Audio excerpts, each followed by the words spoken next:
The story of Troy. A brief overview of the legendary war and its aftermath. Introduction. Troy was an ancient city in what is now Turkey, near the Dardanelles Strait. It was the setting of one of the most famous wars in history, the Trojan War, which lasted for 10 years and involved the Greeks and the Trojans, as well as gods and heroes. The war was sparked by the abduction of Helen, the most beautiful woman in the world, by Paris, a prince of Troy. The Greeks, led by Agamemnon, the king of Mycenae, and his brother Menelaus, the king of Sparta and the husband of Helen, sailed to Troy to rescue her and avenge the insult. The war was also a result of the rivalry between the goddesses Hera, Athena, and Aphrodite, who had asked Paris to judge who was the fairest among them. Paris chose Aphrodite, who promised him Helen as a reward, and thus earned the wrath of the other two goddesses, who sided with the Greeks. The war was also influenced by the prophecies of the oracle of Apollo, who foretold the fate of many of the characters involved.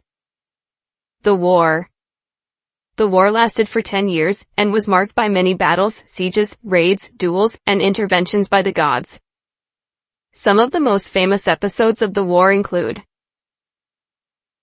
sacrifice of Iphigenia, the daughter of Agamemnon, who was ordered by the goddess Artemis to appease her and secure favorable winds for the Greek fleet.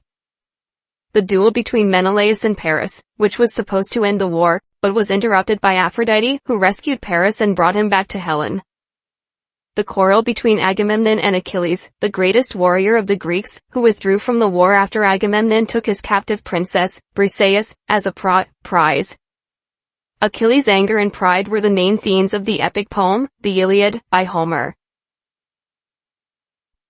The death of Patroclus, the friend and companion of Achilles, who was killed by Hector, the eldest son of Priam, the king of Troy, and the leader of the Trojan army.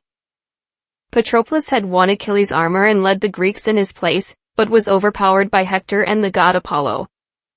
The wrath and grief of Achilles, who returned to the war and killed Hector in a fierce duel, and then dragged his body around the walls of Troy.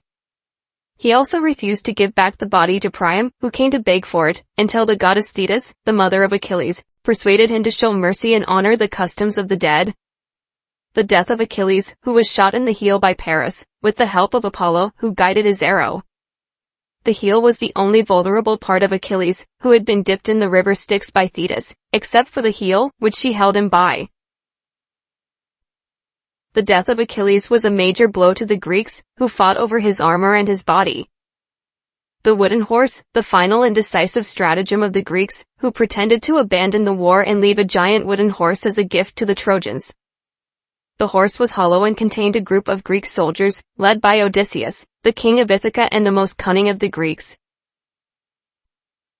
The Trojans, despite the warnings of some of their elders, such as Laocoon and Cassandra, brought the horse inside the city, and celebrated their apparent victory. At night, Greek soldiers emerged from the horse and opened the gates for the rest of the Greek army, who had returned in secret. The Greeks then sacked and burned the city, killing most of the Trojans and enslaving the survivors. The aftermath. The fall of Troy was a tragic and devastating event, not only for the Trojans, but also for the Greeks, who had to face the consequences of their actions and the wrath of the gods. Some of the most famous stories of the aftermath of the war include the fate of Helen, who was taken back by Menelaus, but was spared by him, as he was still in love with her. Helen was also forgiven by the gods, who restored her beauty and immortality, and allowed her to return to Sparta with Menelaus. Helen was later revered as a goddess by some cults, and was said to have been taken to the Elysian fields after her death. The fate of the Trojan women, who were either killed, enslaved, or married by the Greek victors. Some of the most notable examples are Hecuba, the wife of Priam, who was enslaved by Odysseus, and later turned into a dog by the gods, Andromache, the wife of Hector, who was enslaved by Neoptolemus, the son of Achilles, and later married by Helenus, the brother of Hector, Cassandra, the daughter of Priam and a prophetess, who was enslaved by Agamemnon, and later killed by his wife, Clytemnestra, Polyxena, the youngest daughter of Priam, who was sacrificed on the tomb of Achilles by Neoptolemus, Astyanax, the son of Hector and Andromache, who was thrown from the walls of Troy by the Greeks, to prevent him from avenging his father. The fate of the Greek heroes, who had to face various trials and dangers on their way back home.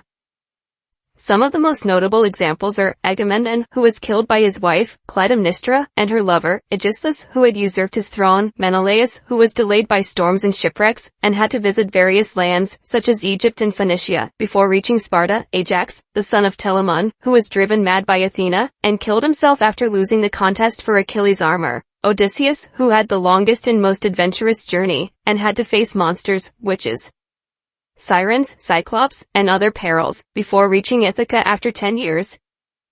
Conclusion. The story of Troy is one of the most enduring and influential stories in Western literature and culture. It has inspired countless works of art, poetry, drama, and fiction, from ancient to modern times. It has also shaped the identity and history of many peoples and nations, who have claimed descent from the Trojans or the Greeks. The story of Troy is a story of love and war, of glory and tragedy, of heroism and hubris, of fate and free will, of gods and men. It is a story that still fascinates and challenges us today, as we reflect on the meaning and consequences of our actions and choices.